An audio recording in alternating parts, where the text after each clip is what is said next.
Wen-Chen was a man who rarely showed emotions. At 35, he was the CEO of one of Shanghai's most powerful business firms, respected and feared in equal measure. His life was clean-cut, structured, and tightly managed. But his 4-year-old daughter, Lian, was a wild card he couldn't control. Since the death of his fiancée during childbirth, Lian had never truly connected with anyone. Wen-Chen had tried hiring the best nannies, therapists, tutors, and even top-rated chefs from 5-star restaurants across China. Each one had been dismissed by the toddler herself.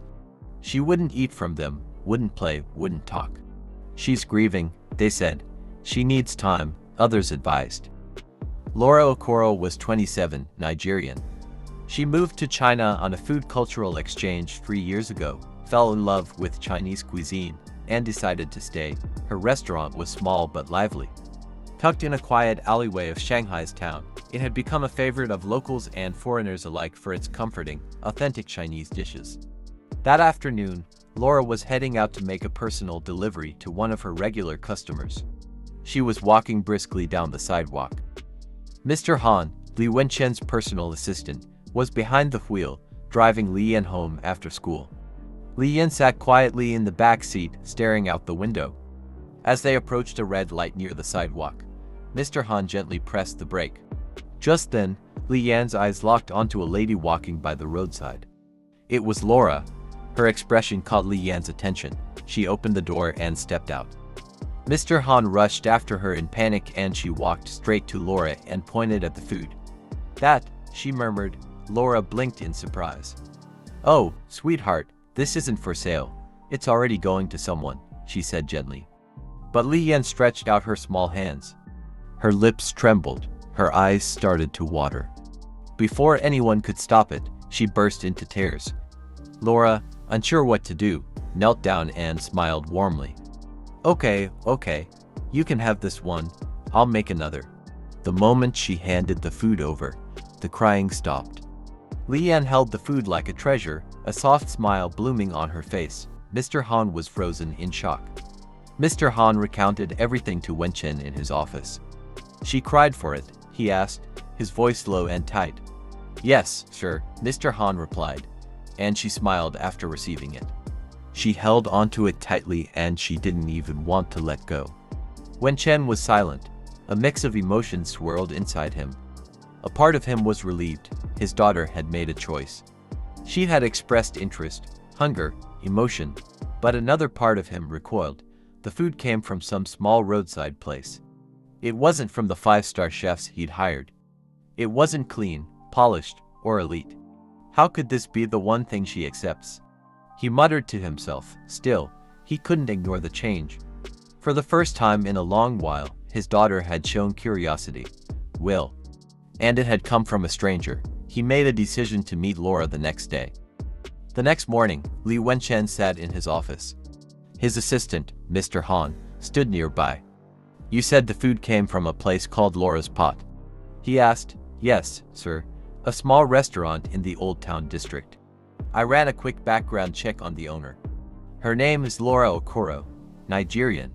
She's been in China for 3 years. He nodded slightly. She speaks Mandarin fluently, Mr. Han added, and the business has good reviews online. Nothing fancy, simple setup, clean, well-run, no scandals. And yet that is what Lian accepts. Wen-Chen asked. Mr. Han said nothing. Set a meeting. I want her here, today, Wen-Chen commanded. Mr. Han hesitated. With all due respect, sir.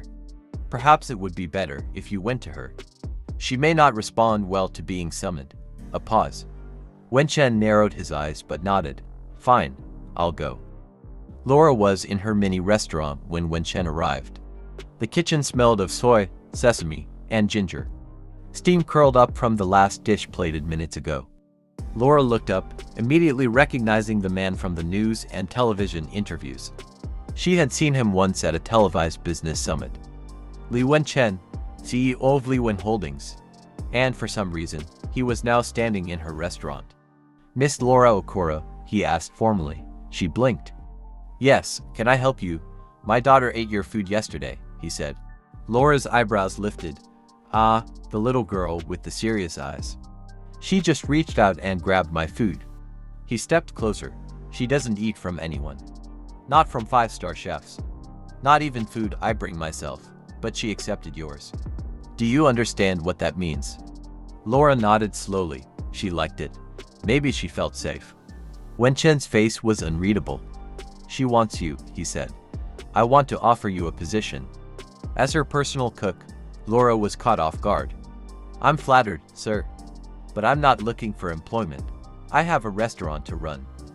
I'll pay you 3 times what this place earns in a week. You can still run your business, just evenings with Li Yan. Cook what she wants. That's all. I'm not a nanny, she said firmly. And I don't work for money alone. She chose you, he said. That's more than anyone else can say. Then Laura sighed. All right, I'll come once. Just once. If she wants me there again after that, we'll talk. A shadow of a nod from Wen-Chen. That's all I need. Laura arrived at Li Wen-Chen's residence one evening. Inside, Mr. Han, who was around, welcomed her and spoke. Mr. Li is still at the office, he said, but Miss Yan is in the playroom. You'll begin here in the kitchen. Within minutes, the aroma of her cooking filled the air. Li Yan, now inside, came around to the kitchen, stood by, and watched as Laura was nearly done cooking. I was wondering when you'd come out, she said gently. But go sit and wait, the food will be served soon. Li Yan enjoyed the food with all joy as Laura cheered her on to eat. It didn't take long before Li Wen-Chen returned home. From the hallway, he paused and peered in. There was his daughter, seated, eating from a small bowl, her lips stained with sauce, her eyes shining. And there was Laura, cheering and laughing gently as Li Yan mumbled something inaudible. It was the first time he had seen his daughter look so alive. He didn't step in. He just watched. You're the perfect one for my daughter, and I will give anything to have you be with her. In the weeks that followed, the bond between Laura and Li Yan grew deeper. The once silent girl now spoke freely, especially when Laura was around. She laughed more, responded to her teachers at school, and had even started learning how to describe her feelings in full sentences. Mr. Han noticed the change, so did the house staff. Even the once gold mansion felt lighter, but peace has a way of testing itself.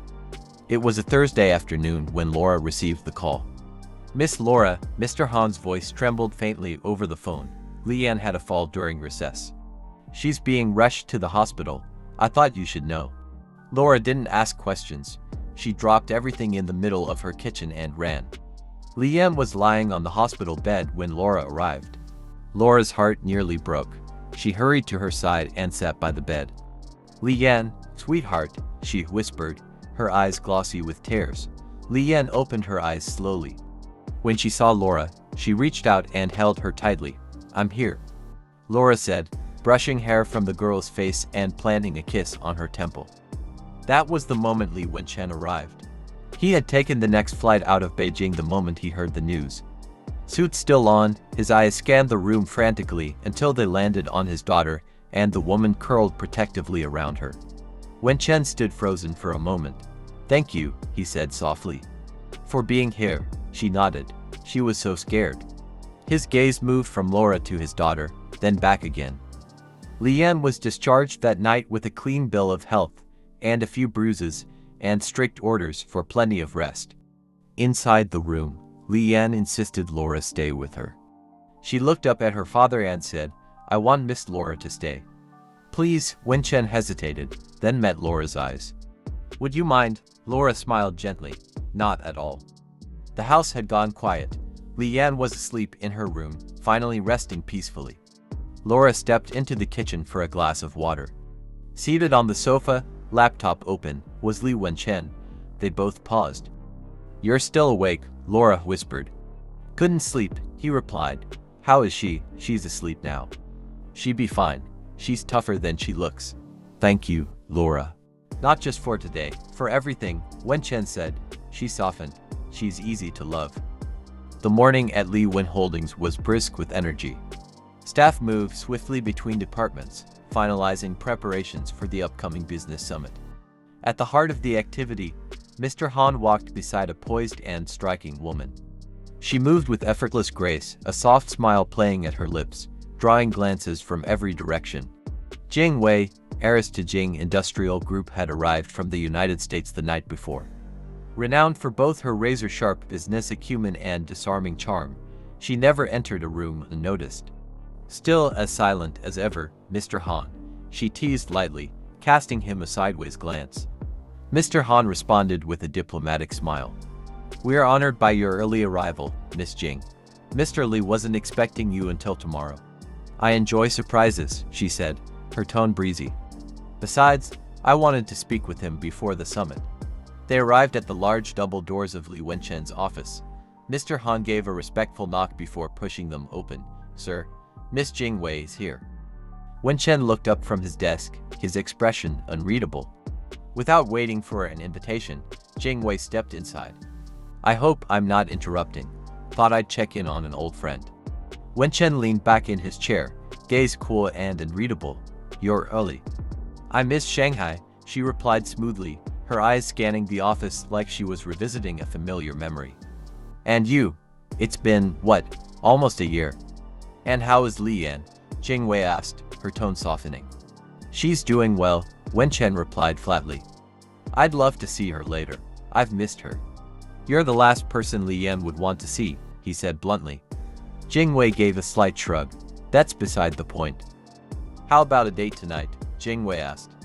Wen-Chen's expression turned icy. He didn't speak, but the look he gave her was an answer enough. Still smiling, she stood tall and unbothered. "You haven't changed," she said lightly, already walking toward the door. "Catch you tomorrow at the summit." Jing Wei arrived at Li Wen-Chen's home. The front door opened moments later, revealing Madame Rong, the long-serving housekeeper. "Miss Jing, this is unexpected. I was nearby and thought I'd check on Li Yan," Jing Wei said with a warm smile, already stepping forward. "Is she in?" Madame Rong hesitated slightly. "Yes, she's in the living room, but Master Wen-Chen isn't home at the moment."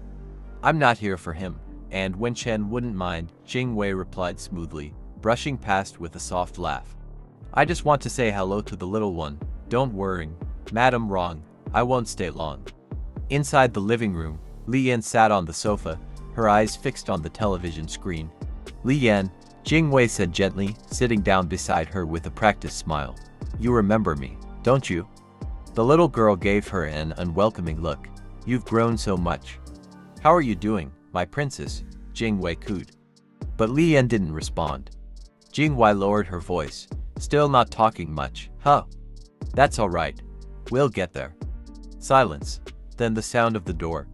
The front door opened, and Laura stepped in for her usual evening shift. The moment she appeared, Li Yan jumped up and ran to her. "Miss Laura," she exclaimed. Jing Wei turned sharply. "What's going on? And who are you?" "I'm Laura," she replied calmly. "I handle the evening meals." "Just the chef?"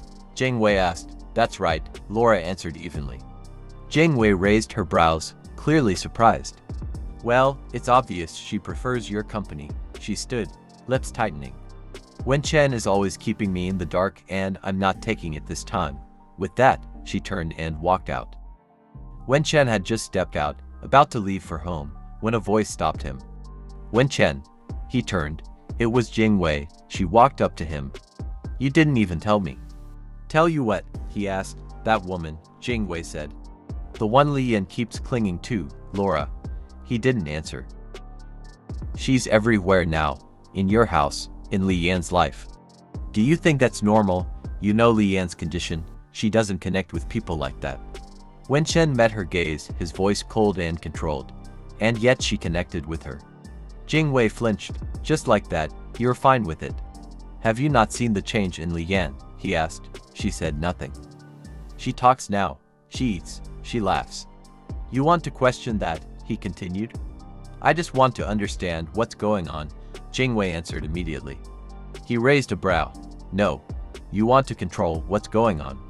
Jing Wei swallowed. Wen-Chen's voice hardened. "This isn't about Laura, it's about you. And let me make it clear, whatever is bringing my daughter peace is none of your business." He turned and walked away without another word. Jing Wei stood still, her hands clenched. After a moment, she pulled out her phone, pressed a number, and held it to her ear. Her voice was low and sharp. "Investigate who Laura is, Li Yan's chef." I want to know how everything happened behind my back, who she is, and every single detail. She ended the call without another word.